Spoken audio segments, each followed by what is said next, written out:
Hey everyone, welcome to this session on the convergence of AI and NFTs. We'll be exploring some broad themes like creativity, scarcity, and humanity in the Web3 and AI era. My name is Timour Kosters. I'm a partner and investor at C Club Ventures, and I'm very excited to be moderating this panel today about a very timely topic. Just to briefly set the stage, as I'm sure we've all seen, things are moving very fast with AI. There's a breakthrough almost every day at this point. We've seen huge leaps being made in generative AI models, both with image and text models, as well as some recent text-to-video breakthroughs and even text-to-game offerings that we'll be talking about. So it's clear from our vantage point today that AI will have a profound impact on technology, culture, and society. And the question is, what will that impact be? So in this hour that we have together, our goal is going to be to touch on this topic from a variety of perspectives. And by the end of the session, I hope you'll have a good sense for how leaders in our space are thinking about the opportunities that AI presents. So for everyone in the audience, I'm excited to get your participation here as well. Jump up and down, drop your questions in the chat. We'll try and get through them throughout the hour and maybe some time at the end as well. So I'm going to kick off with some short introductions for each panelist, and then we can get right into it. So to my left here, or I think actually in the crowd, we have Sasha Stiles, who is a poet, artist, AI researcher, and innovation strategist, probing the intersection of text and technology. She's the author of the book Technology, which is an investigation of love, creativity, and nature in an age of artificial replication. We also have Claire Silver, who's a pioneering AI and NFT artist. She describes her practice as a collaboration with AI to produce art that is transcendental, art that evokes in the viewer a wordless truth. We also have DCinvestor, who is a prolific NFT collector and a longtime investor and advisor in the crypto space. He is also an essayist and recently published the excellent piece, AI is here and there's nothing you can do to stop it, which I'm excited to dig into. And lastly, we have Coin Artist, who is a technologist, artist, and game designer. She's been in crypto for over a decade and is the CEO of Blockade Labs, which is a Web3 and AI game development company, crafting immersive and wondrous experiences. So welcome everyone. Today I have a selection of questions for each of you, but I encourage you to jump in when you feel like it, ask each other questions, and we'll keep it fun and lively. So to get started, I'd love to hear from each of you about the role that AI plays in your practice and your work. How are you using AI today, and perhaps what inspired you to start working with AI? And Sasha, maybe we'll start with you. In your practice, you merge poetry, art, code, and Web3.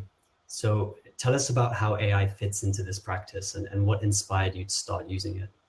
Well, hi, everyone. Thank you so much for inviting us all here and organizing this wonderful group. I'm happy to be part of it and to hear what everyone has to say about this super interesting topic.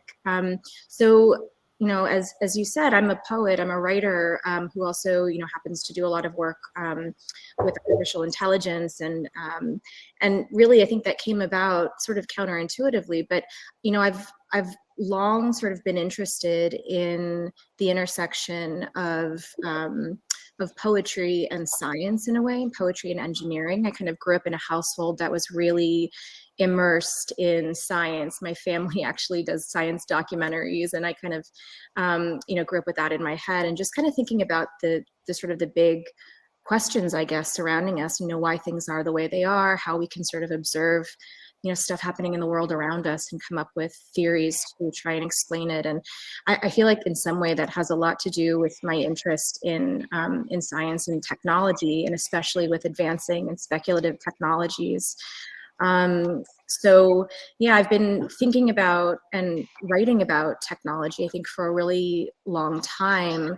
I sort of grew up, you know, on the other side of the social media divide. I grew up, you know, without Instagram and Twitter and all the things we kind of take for granted now, and, you know, started using a smartphone and all that when I was like, you know, in in college. And so I think there's also a lot of that in my practice too, that I really think a lot about my relationship to digital technologies, because I've personally been so impacted, as so many of us have, right? Like in this generation, we're so impacted by the way that these technologies have really become ingrained in our lives in a way that they weren't, a few decades ago. So it's something that this very big topic in all of its different manifestations has really just been something that I really can't not think about, and that I can't help, really just trying to grapple with in lots of different ways. Whether it's thinking about what it means, for all of us to be in a room like this, and to be connected virtually, and to be gathering, in metaversal spaces and all that, or to think about technologies like neural implants and natural language processing, AI, which is an area that I'm really interested in. All of these things I think are part and parcel of my long and abiding interest in what it means for us to be human in a nearly post-human era, right? Like in this era where we are increasingly surrounded by and dominated by machines, and increasingly our flesh and blood presence is sort of being counterbalanced with kind of this virtual ephemeral existence. And so I think all of that really is at play in the work that I'm writing about, and it's also something that's been really becoming more and more of like a medium in which I want to explore these ideas. So I started writing poetry in a much more conventional way. I've been publishing in poetry journals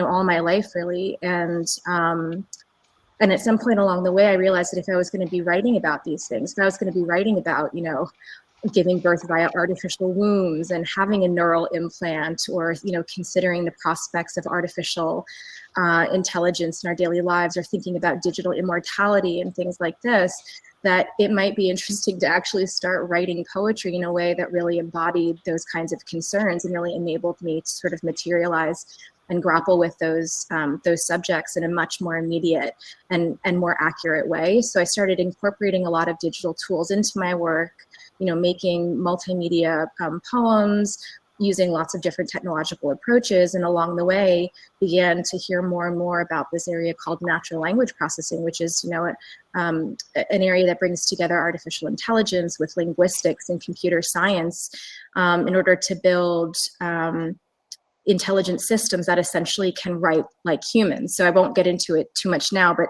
that's the area that I've been really focused on for the past 5 years or so. I started working with GPT-2 in about 2018. And over time, I've been developing basically an AI alter ego who is trained not only on the kind of foundational information that enables a system like a GPT to run, but also is fine-tuned on all my own writing and my research interests and all the poetic texts that have been really formative to me over the years. So it's kind of like an augmented imagination that I use to help me write my poetry with. So I'll stop there and pass the mic on. Yeah, thank you for that. And we'll get into the role of poetry in this space later on.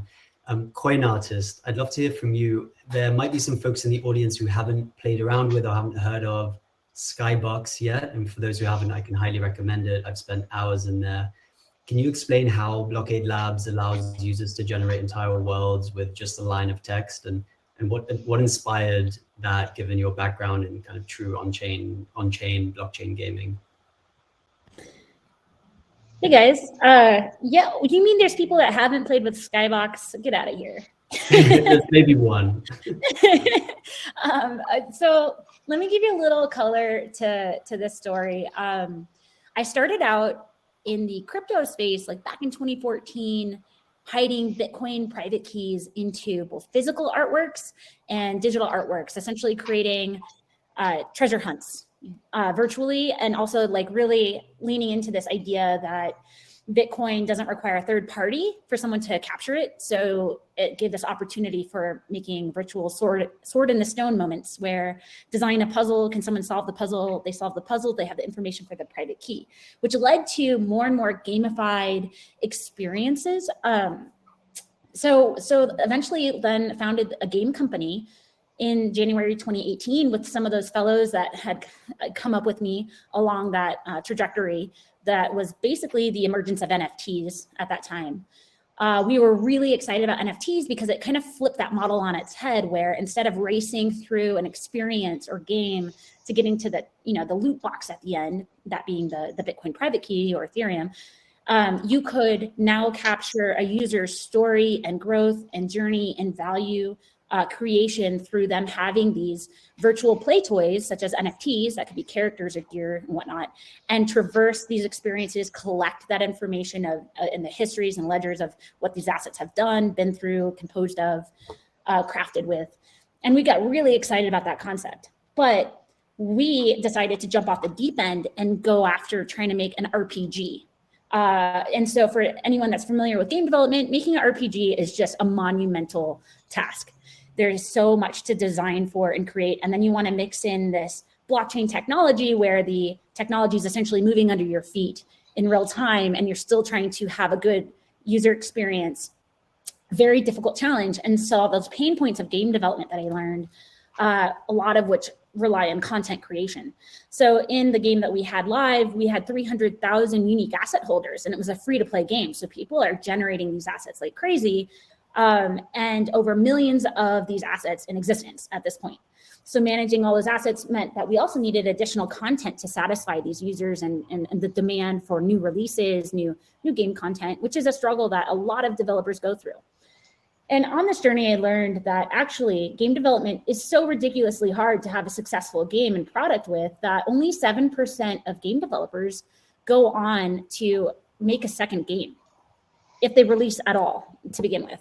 Some of the numbers on Kickstarter for unreleased games are incredibly high, but then also just the failure rate of games is really high. And it's really a sad story, because anyone that's passionate enough to want to go after this challenge of making a game they're so excited about this idea of the dream of creating a world and an experience and the storylines. So with Skybox, last year, Blockade, our game company, merged with 330 AI, a technology company, AI technology company. And they had built a co-creation platform that when I sat down with, I was able to make game characters basically within a minute of sitting there. And I had my own, that were all ready to be rigged in our animation system. I had enough controls for this to be able to have our styled characters, and this was September last year, coming out like a faucet. And this is something that cost us thousands and thousands of dollars to create as a game studio. And with the 5 years of artwork, we then immediately jumped in and wanted to explore what does it mean to create game assets using AI. And so we did real-time generations. We were playing around with this concept, but what we realized is the same amount of work that we were doing for this one application, we could actually open up for developers at large and create a universal solution in which could be applicable in many different game engines. So that's where Skybox came from, was we took a step back, we put our game on hold, in the hopes that with everything we've built, we can use again in the future. But right now, with the rate of innovation and technology and game development is not going to be the same. So it's a very expensive endeavor to stay on that normal path when the new tools are going to be coming out that could greatly give you a better advantage to creating a game faster with spending less money. So anyways, we decided to put the game on hold, and Skyboxes are one of the highest selling assets in all game asset marketplaces. And we thought, well, can we obsolete the game asset pack, the Skybox asset pack? And so by February 17th, this last year, we had a Skybox generator. And it's a lot more than a Skybox. I can get into this later. I know I've been talking forever. I want to give everybody else time. But what's really neat to see with the launch of this is the horizontal applications, the accessibility, making something that saved a lot of developers time and letting them get their world kicked off faster has been such an exciting experience, especially from developers who really did go through the suffer of trying to put all the pieces together manually ourselves previously. Totally, yeah. And we'll dig into what that all entails in a little bit. DCinvestor, would love to hear your perspective here. Why is AI an area of interest for you? And perhaps maybe touch on how you use it in your work and maybe even your daily life, if that's the case. AI, I'll say I'm one of those unique nerds who's really interested in any technology which has the potential to disrupt and irrevocably change civilization. And I mean, that sounds a little over the top, but that's kind of how I feel. Part of it is because of the time that I grew up. I was a teenager when the internet started to go mainstream in the early 1990s, and I was early to playing with that, and I saw it completely change our world, and I grew up in that changed world. And I mean, look, I've been excited by a lot of different technologies over time. Like I was really excited about the potential of 3D printing early on, which kind of went in some interesting directions. I became obsessed with Bitcoin in 2013. I got into Ethereum in 2016, 2017. I got into DeFi in 2020.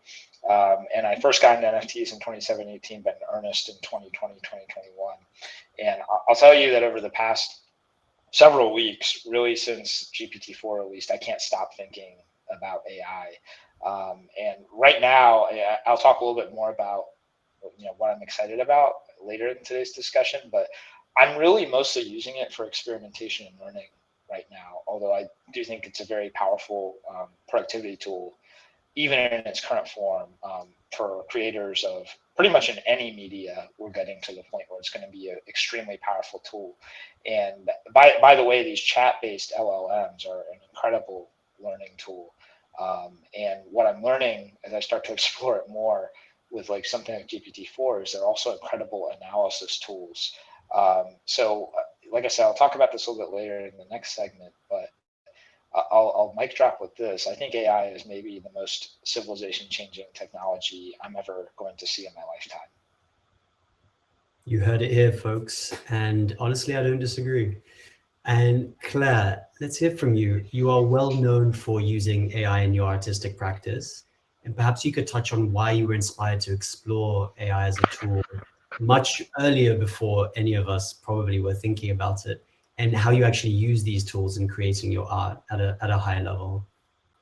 Yeah, so I've been thinking about it recently, actually, kind of revisiting it, because I've had to tell the story a few times in interviews, and it's like the honest answer is I was really sick with a chronic illness, and everything felt closed off to me, right? Like I just sort of had no hope or future, sort of feels. That's a downer, but that's how it was. Also had no money, no job prospects. I feel like that's probably resonant for a lot of people, especially in the millennial and Gen Z generations, although Gen X as well. And so nothing felt possible. And I saw Westworld and I started thinking about a future without illnesses like mine that AI had solved for. And it was like this sort of revelation. It was like, oh my God, this could happen someday, right? And so I started reading about it online because I lived online at that point. And I found GANBreeder, which became Artbreeder, which was one of the first accessible no-code tools. And it was like this mind-blowing experience. It was like, oh my God, so much is possible. I can do so many things. I can create so many things. I can express this feeling that I have inside that I've been sort of like locked into in a way. And then as the tools have evolved over the past few years, every kind of breakthrough feels like that childlike joy of like believing something is possible and then it coming true, which a lot of people don't get to experience, right? So I've just had that repeatedly for years now. And it looks like I'll continue to have it. So it's amazing. And then as for my process, very briefly, it's kind of all over the place right now. I could have given you something very specific, but so many tools have come out recently that I'm just like mixing and matching and hodgepodging and Frankensteining all of them together all the time. And it's the most fun I've had in ever. It's amazing.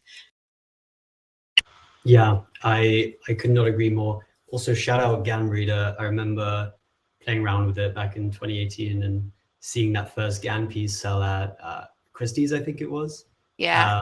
That just blew me away. I was working at Artsy at the time, so it was quite taken up with that. Cool. Well, thank you all for giving us these glimpses into your processes and journeys with AI. Quick reminder to the audience, please drop your questions in the chat. I'm going to keep an eye on them as I'm listening. But I'd love to move on to the implications of AI on the NFT space, and perhaps if we can be so bold on society as a whole. Claire, I'd love to stay with you. You're known for saying that as the barriers to be creative continue to lower, that taste is the new skill. Could you unpack what that means for the audience? Yeah, so had this thought a couple of years ago, and the idea was just that AI augments skill. And so with that, what are we going to value, right? If skill is kind of a level playing field, what are we going to place value on? And I sort of landed on taste. It's not something you can buy. It is something you can develop. I didn't used to believe that, but you can. So I guess that's a skill in itself, which kind of Ouroboros there. But essentially, there's one story that I really love to tell. It's when I did, for Accelerate Art, there was an exhibition of emerging artists, and Accelerate Art put on this show in New York last year. And there was a security guard that was looking at all of the art for a few days, and he ended up saying, I really love all of this. I always wished that I could create, but I can't even draw a stick figure. It really sucks. And he kind of smiled like shyly. And so I pulled up my phone and I was like, well, let's do a Dolly prompt right here. Give me some words. Let's make some art. And he made the most incredible, unique to him piece. It was it was like a security guard. It was a guy in a black hoodie and boots standing in somewhere very much like the dance party that a lot of you just came from. It was a rainy New York Times Square night with all the neon reflecting. And it was it's powerful, actually. And I never would have thought to make it myself, right? Like, that's not my art. But he saw it and he immediately clicked with it. And he actually got emotional. And he was saying, I can't wait to show my wife. Can you text it to me? I'm so excited. And I'm so interested in the perspectives of people that have been, historically locked out of expressing themselves because of cultural reasons or financial and time reasons with training. I want to see what they have to say when given the tools to do so. And just as a last note, I'm also, the way that tools are evolving, so GPT-4, for example, while it augments skill, obviously, anyone can express themselves, I'm finding that people that know how to code write much better code with GPT-4 than I do. I have no idea what I'm doing. I'm just kind of figuring out as I go along. Great tool for learning. But the ones that have that skill are able to make it sing, right? I feel like it's the same for artists because they understand composition, they understand lighting, they understand, these different things. And the same for writers. They understand pacing and tone and theme. And so I don't think that it's going to replace anyone. I think that it just lowers the bar of access for everyone and raises the bar for kind of quality across the board. So I'm super excited to see, let's say in 5 years, what we're all creating. Can you imagine? Yeah, that's such a beautiful anecdote and so well said. Sasha, I feel like there's a lot relevant here for you. Building on this point of lowered barriers of creation, how do you see AI reshaping the landscape of language-based art now that, I think ChatGPT has had over 100 million users and we all now have access to this. We can all be poets or songwriters. How does that affect the way that you're thinking about it? It's pretty mind-boggling on a daily basis. And like I said before, I've been doing this for a little while now. And when I started, it was hard to get anyone to pay attention or to even try these tools. So it's like what's happened over the past 6 months or so since GPT-4 kind of brought this into popular consciousness. It's just been absolutely exhilarating and really has brought a lot of these things to the fore in ways that I hadn't quite anticipated. I mean, I guess like what I would say, just kind of as like a general statement, is that, like DCinvestor, I think I kind of am finding it almost hard to grapple with how massive this change in the offing is.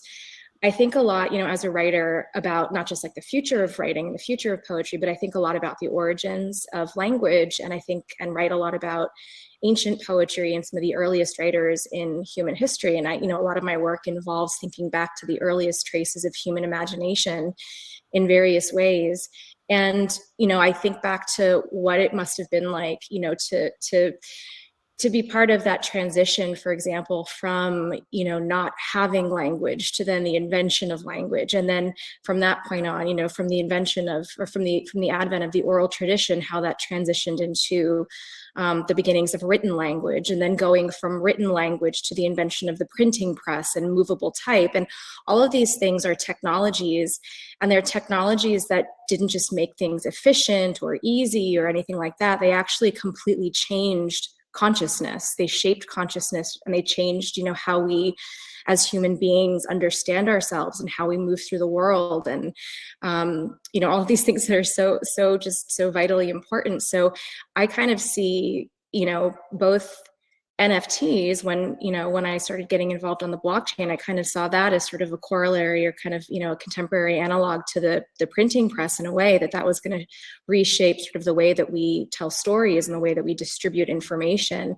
And I really see artificial intelligence almost as like another invention of language, or a different kind of language, or maybe something akin to the invention of linear perspective, in terms of being able to completely shift the way that we look at the world and how we see ourselves and how we perceive everything that's happening around us. And I, again, like as a writer, I find that just jaw-droppingly fascinating. Of course, I also find it incredibly difficult to even begin to understand, in terms of all the implications, like what this means. So that's really, that's kind of everything that I'm concerned with in my practice these days, is really just kind of using poetry as a place to try and reconcile some of this with myself, and, think about how, what our, what these major moments of technological innovation in history can maybe teach us about what's happening now, help us maybe sort of situate ourselves. And yeah, but I think in terms of like, actually thinking about lowering the barrier, for writers and things like that, I do believe that all these technologies are dramatically, changing the way that we communicate with one another, not just making us more proficient writers, but actually cracking open new ways to assemble language and new ways to articulate expression that we've not been able to before. And to me, it's so much more than just, using AI to like write a better email, or using AI to build a poetry chatbot. People have actually been doing that for decades. It's not that interesting to create a poet that can generate poems. It's much more interesting for me to think about what this means in terms of the broader implications to how humanity is transitioning into our transhuman and post-human phase. And also really to think about what the possibilities are, kind of as Claire was saying, the possibility of human and AI collaboration to actually solve the problems that we as analog human beings are not equipped to do on our own. So those are the things that I'm really, really excited about and really working hard on.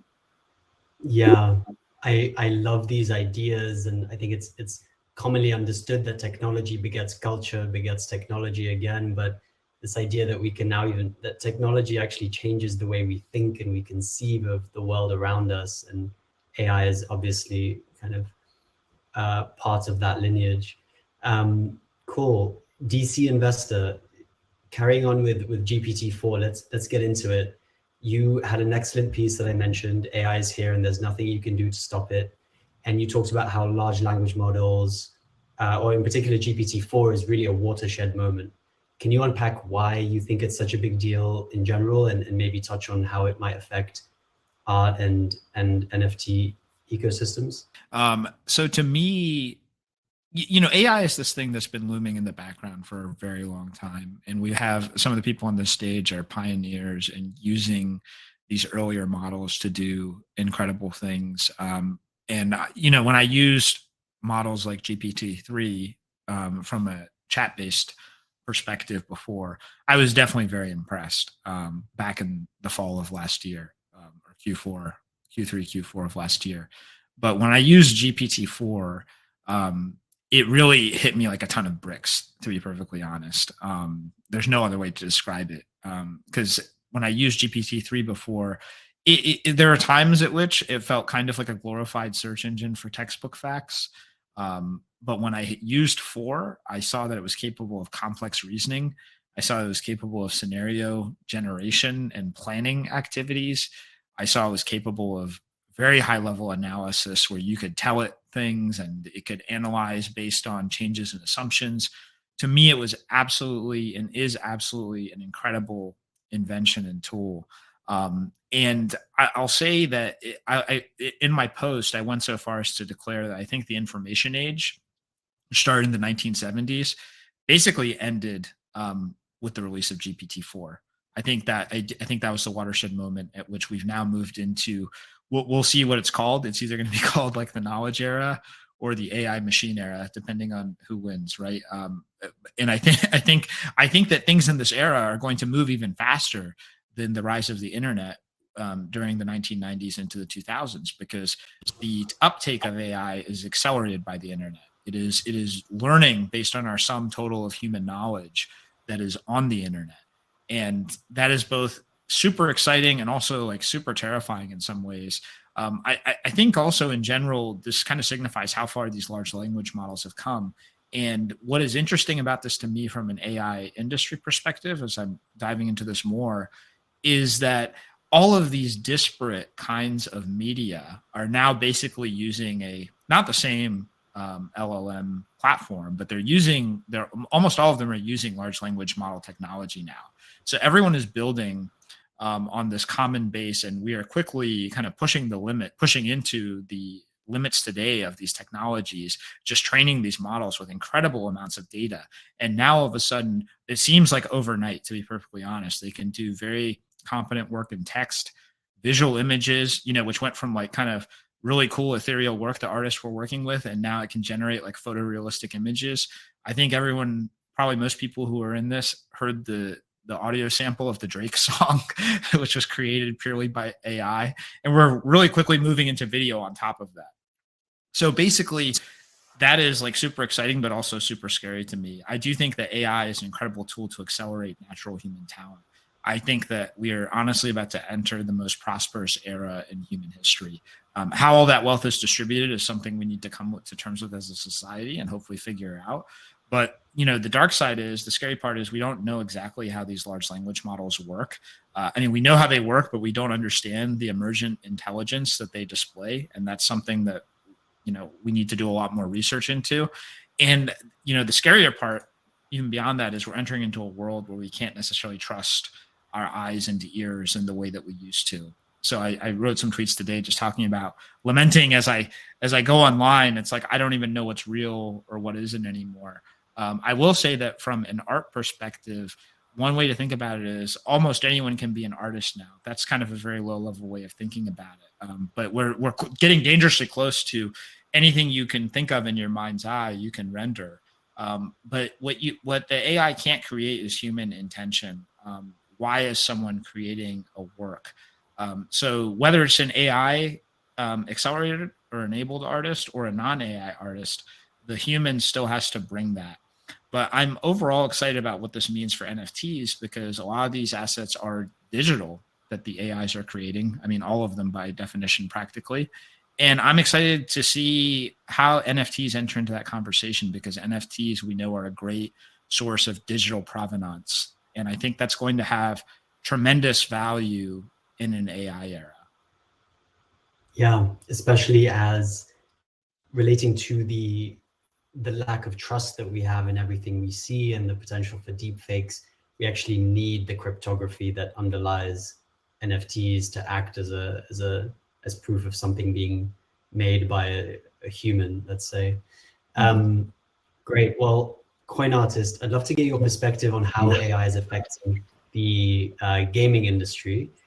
Are games going to be created differently? Are we about to see a proliferation of custom game experiences that we create ourselves? What's happening there? Can I have a second just to piggyback on what you guys were talking about before going into that? Yeah. So some other like areas of where I think our Web3 expertise will pull through on the AI side, not just like proof of human, but also proof of like these models, these data sets, these like marketplaces that will, so for example, Skybox right now could start supporting various, let's say Claire wants to make a style. And we have all these people that if they have a Claire NFT could have access to Claire style in our Skybox generator, and then being able to generate, and then there's a marketplace dedicated to everyone who made a Claire styled Skybox. And then there's this, the revenue trail of everyone who participated, including Claire herself, who made that style, that gets paid, that uses the same Web3 secondary transaction model that, served so many artists so well, but also leveraging AI capabilities. So So anyways, I'm really excited about the future of that space because I do think blockchain is very well suited for supporting where the data came from. And we are absolutely going to be going into a space where models and data sets are going to be highly valued, especially for communities and collections in the NFT space. So I just wanted to make that comment. And then from there, man, games, so you're already seeing the experimentation of games really shifting. I'm working with a lot of researchers that are not necessarily commercial, commercial products, but like at universities and people researching how do you make a game engine with a model for an AI game engine and how would that work, and the ability to spin up from text to not just your world or universe, but getting really specific. Like I want to go on an adventure right now with 4 players, cooperative. We're going to do a D&D style campaign. ChatGPT-4 is going to be the game master for our experience. It's going to be in VR. It's going to have like these sort of like rules and parameters to it. You can work with ChatGPT-4 or like the GPT model to come up with other game design parameters and then push the button and go. And then within, let's say the render time starts out higher, but it'll come down, to within minutes. And then you can be on this quest that you just customize with your friends for an experience that has never been experienced before, that will inspire you probably to also create other experiences or stream them, have these content moments that come from it. So I'm really excited about the blending of content and its use case. Even with Skybox, we're seeing the horizontal applications. So everybody that's a VTuber, that has a virtual avatar, that has camera tracking, that is streaming something to movies, entertainment backgrounds, but then to the idea of these Unreal and Unity developers who bring them directly and render inside of these 3D game engines, creating experiences that then they are using for game development purposes, is pretty, so I love the blurring of the content and the experiences. And what is, I felt like this with Web3 for a while, is the blurring of the boundaries of gamification and game theory that we have that exists in blockchain technologies. And how does that attach to content? How does that attach to communities? How does that attach to co-creation? And how are we sharing it? So NFTs to me were really powerful because they spoke to the sharing of information in a new way and the exchange of value that a virtual content creator could make.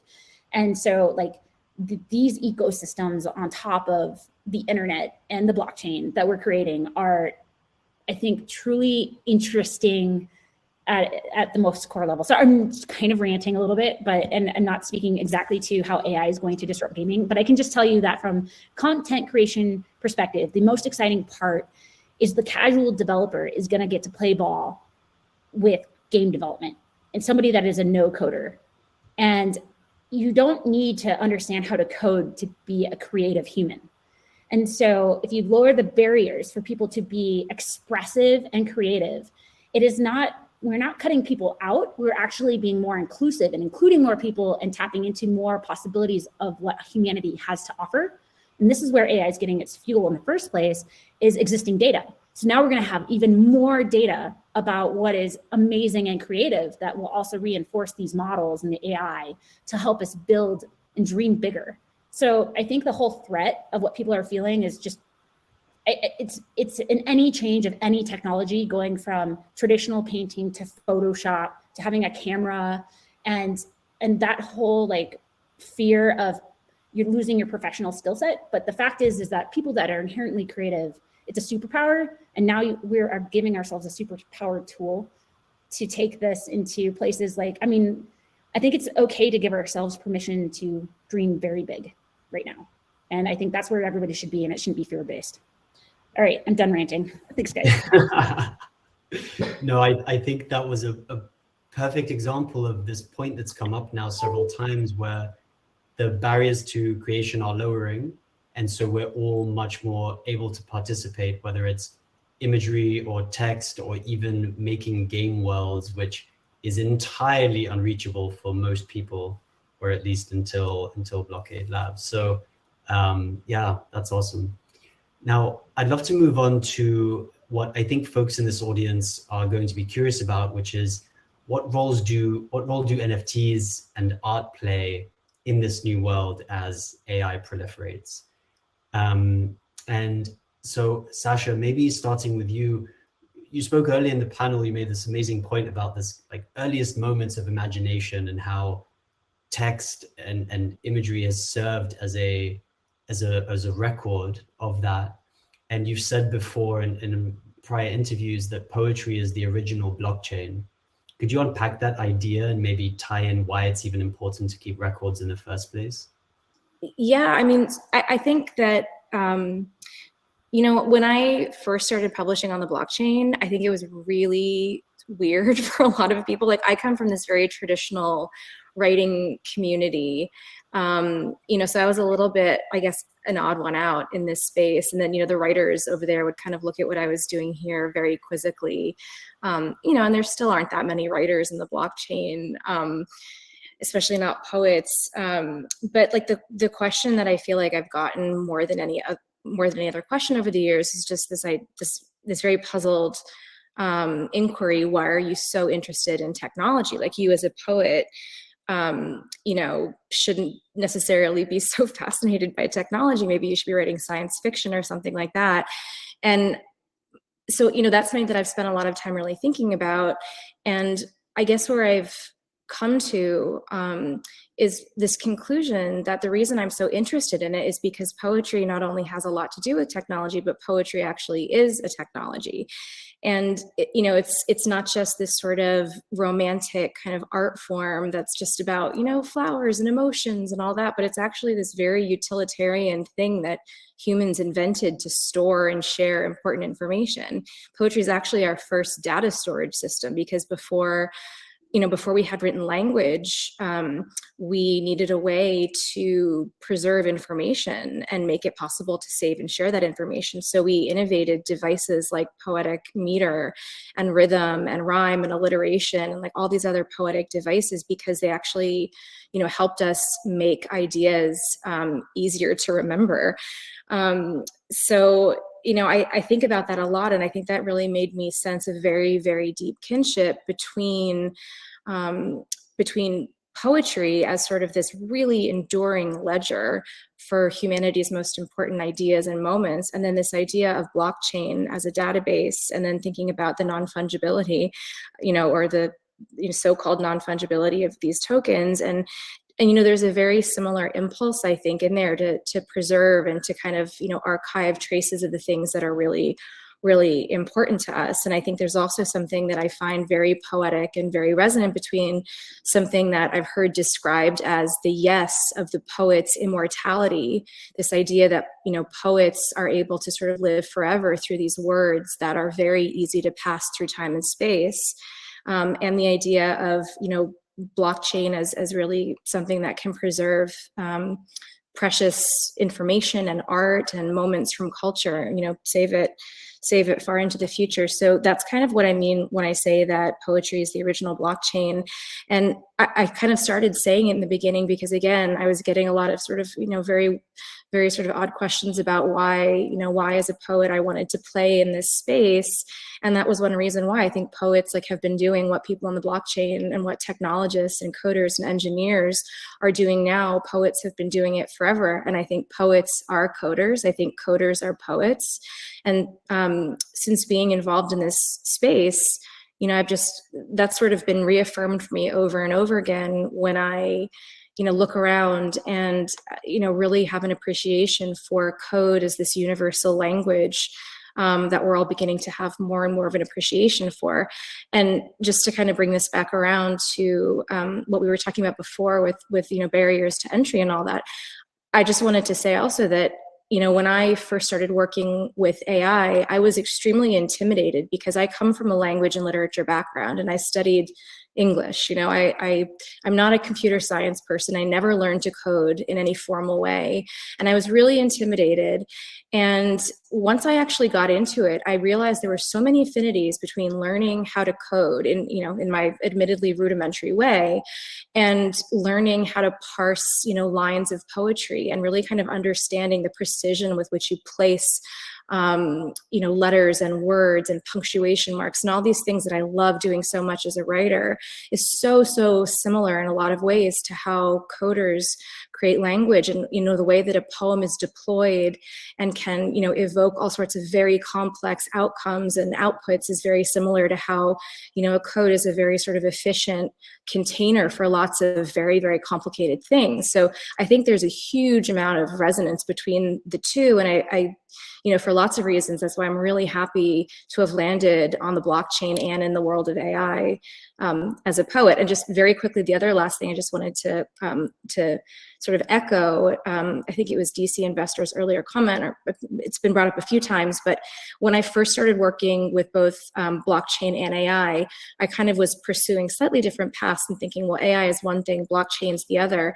And over the past year or two, it's just become really, really clear that there are all these really interesting synchronicities and possibilities to look at how to use blockchain in terms of training data sets responsibly and involving, all the creators who are involved in it in interesting ways and meaningful ways, and kind of remunerating people for it fairly. So I think that also there's this, at least in my head, it's kind of this maybe romantic, idealistic notion for now, but I know a lot of people are working really hard on it. But could AI actually help facilitate some kind of a universal creative income and usher in an age of, art as our main economy, and really kind of thinking about the creative ramifications of that?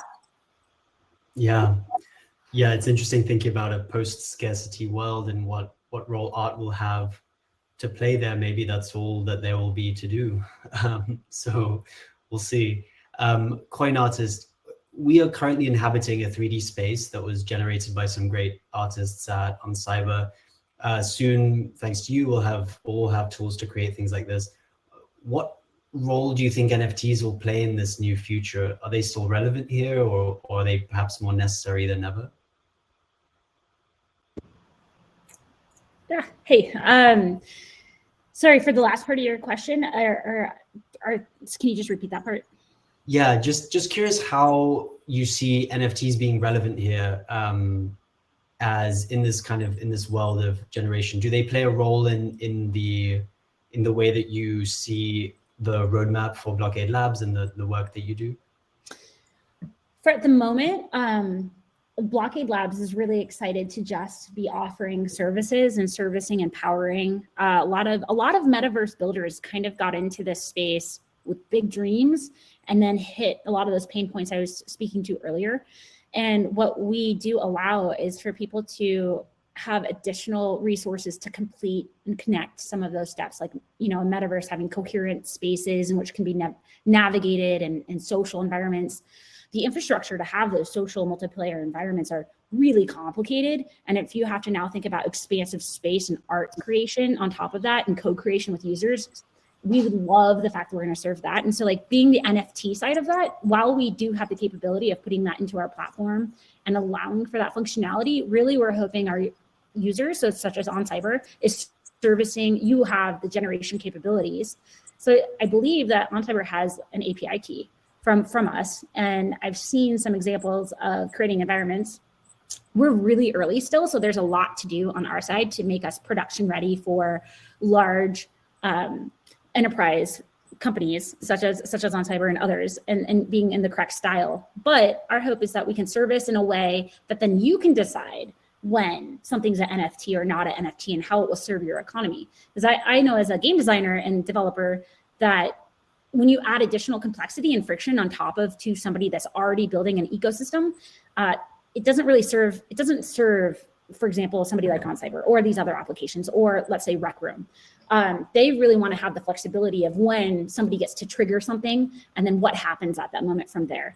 And what we want to do is just make that technology possible for people like what everything else you're doing, being able to focus on the harder problems to solve then, which the event space, getting people, making sure the UX on the chat or the voice or the what avatars are doing. There's so many problems to solve. So we're hoping to be a solution. So anyways, we're not replacing 3D modelers. There's a shortage of data for 3D models that exists, that if any 3D modeler were to come up with a data set that could create a model, it'd be highly valuable and they could sell that to lots of different people.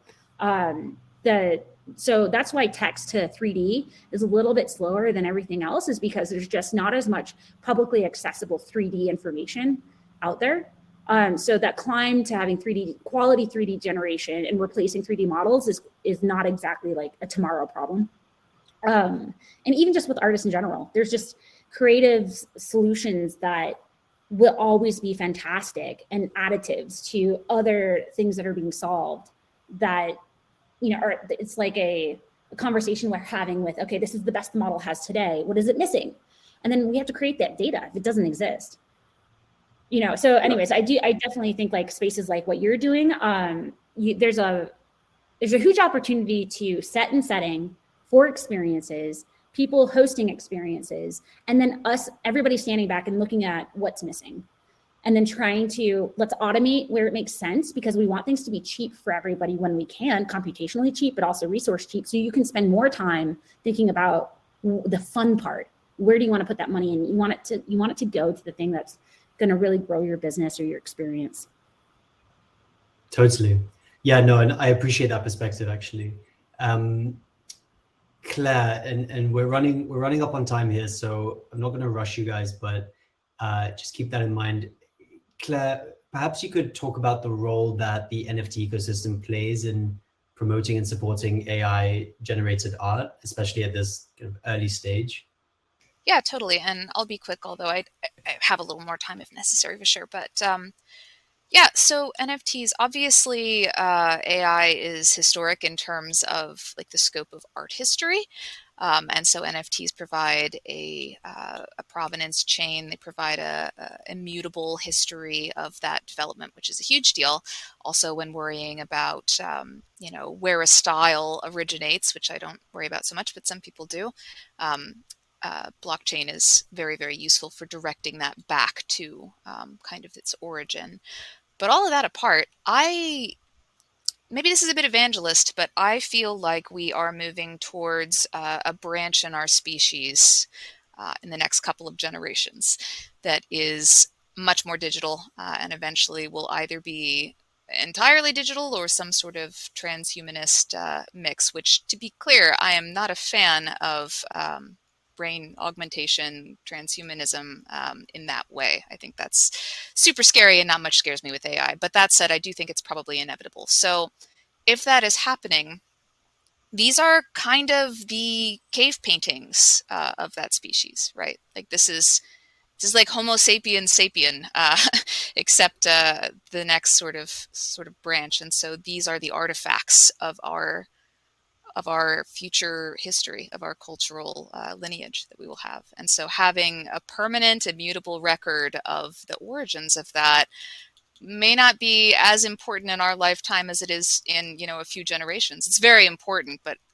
I just imagine being a digital archaeologist in, 300 years or something and going back through these mints that still live on chain of our early artifacts. And I think that's so cool.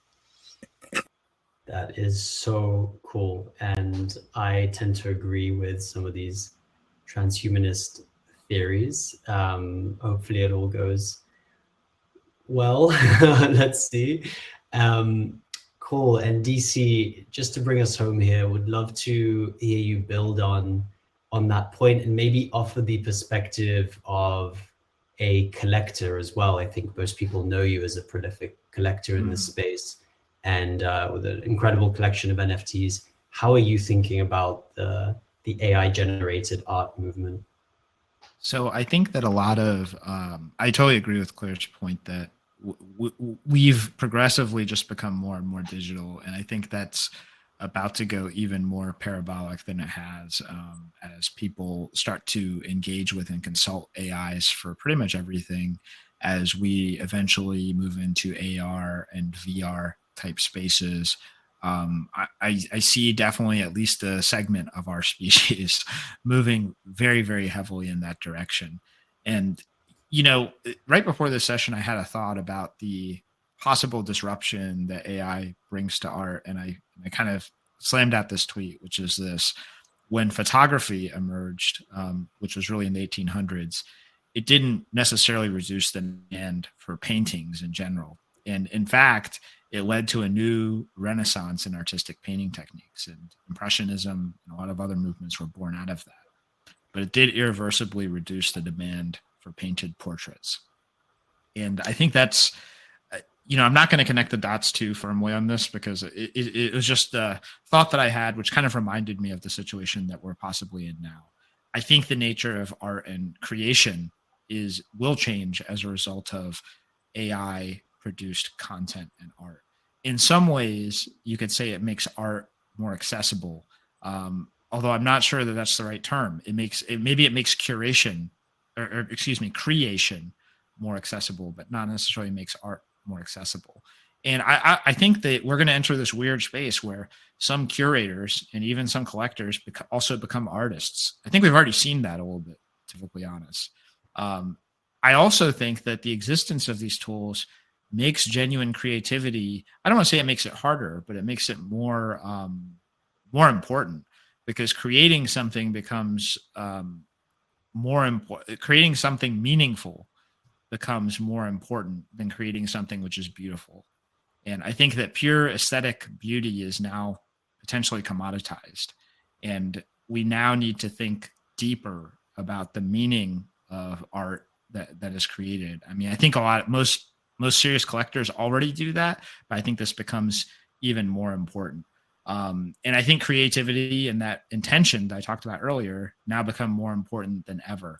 So I think that work associated with certain people, and people who, we understand their process, we understand what they're bringing to the table, we understand them as an innovator, we understand them as a visionary.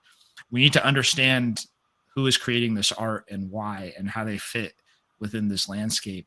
And I think the artists who are going to be most successful in this landscape are going to be the ones who are providing these glimpses into their process and are clear about their creative intention. And as a collector, I'm just excited to see that play out. And I'm excited to see it play out in spaces that I collect a lot of generative art. I think AI will make its way into generative art. And I want to see what that looks like. I want to be open-minded, but I think that we're going to now have more creation than ever before, which I hope means we're going to see more incredible creativity than ever before as well. Well, that was incredibly well put, and I think that's a beautiful place to end it. I will say, I think this is the first panel I've done where I've been taking notes throughout, so thank you all for your thoughts. And thank you everyone in the audience for joining, and of course, thank you to oncyber for hosting us.